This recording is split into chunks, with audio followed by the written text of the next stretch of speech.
Everyone, well not everyone, but a few people think that Zillow selling off 7,000 units is a sign that the property market is about to crash. I'm Fleming, welcome to my channel. I think Zillow's sale off actually points to poor management and over-reliance on AI valuation tools and a lack of understanding of the property market. Shocking to think that I just said one of the biggest real estate brands in the US don't understand the real estate market. Well, I've said it and I will clarify later on in this video. I will also highlight how small investors can learn from Zillow's mistakes, so make sure to like and subscribe to this channel. For those of you who don't know what Zillow is, it's the largest property portal in the US, very similar to Daft in Ireland or Rightmove in the UK. The first lesson to learn from Zillow is Zillow are a highly profitable and successful company. They're experts in advertising properties and selling ad space. They got nearly 10 billion hits on their website in 2020. The mistake that they made was they moved away from something they were good at and moved into the Ibuyer market back in around 2019. For people who don't know, Ibuyers are basically websites that you can enter your data for your home and they will give you a cash offer very quickly, which means you don't have to market your property or go to an estate agent. So Zillow diversified from advertising homes to actually going out and purchasing homes.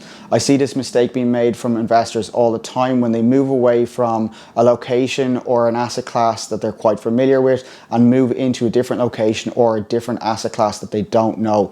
Often or not, they actually lose money on these deals. The second mistake from Zillow was they were overconfident in their AI valuation tool and the data that they were collecting. The data showed that searches in particular areas were increasing, and Zillow assumed because search volumes were increasing within these areas, values would go up as well. So Zillow then went out and bought properties within these areas where they saw searches increasing, and they were probably over-reliant on their AI valuation tool and overpaid for these properties. The data probably didn't tell them that there was a huge amount of people just sitting at home, bored, and were surfing the internet and using Zillow as a bit of an escape.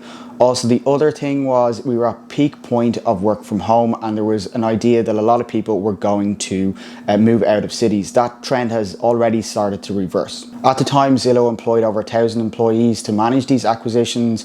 Probably very few of them have any valuations experience, and they were very heavily reliant on their AI valuation tool. Valuation is an art. It does take time to learn it, and every property is different. So therefore, an over-reliance on a AI valuation tool was going to cause problems down the line. The lesson here is not to put too much faith in an AI valuation tool or the data unless you can see the whole picture. I stated that one of the biggest real estate brands in the US didn't understand the real estate market, and clearly they didn't.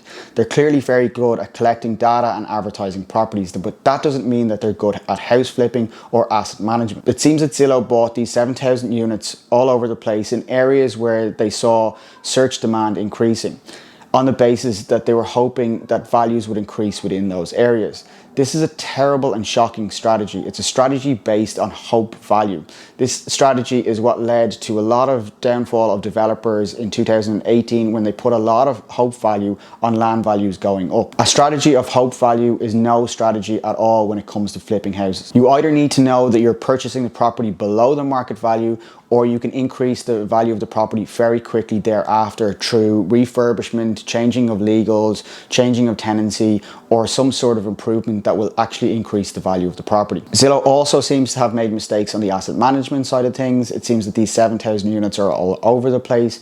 Therefore, it's going to be very hard to have any real gains of any diminishing costs. Ideally, when you're building a portfolio, you want to cluster properties or group them together in location or asset class so they're more economical to manage. This fact alone will make it far harder for Zillow to sell on the portfolio in one lump sum.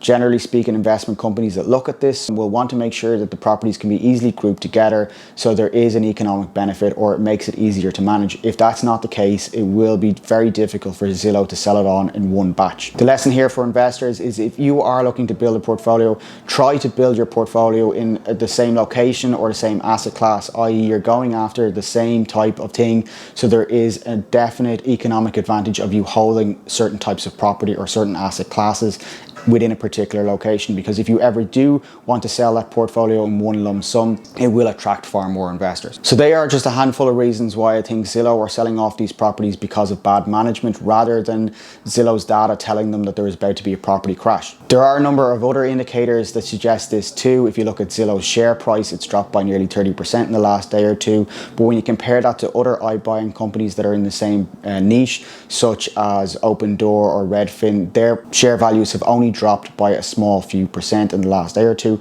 And overall in the last month, they're trading higher than they were last month, suggesting at this point in time, it's a Zillow problem only. Standard economic factors are all pointing towards increased property prices in the US, from increases in GDP, increases in inflation, and increases in employment. All of these will point to continued growth in the housing prices. The one kind of key factor that could come into play is increases in interest rates if the Fed decide to try tackle inflation. I will be putting out a market and outlook video in the next day or two on this channel, so make sure you subscribe to the channel, give this video a like while you're at it. And on a final note, Zillow are a good company. They're on strong ground. They have a lot of good cash revenue streams, and this is just a kind of a road bump for them, and they will get over this and they will continue to thrive into the future.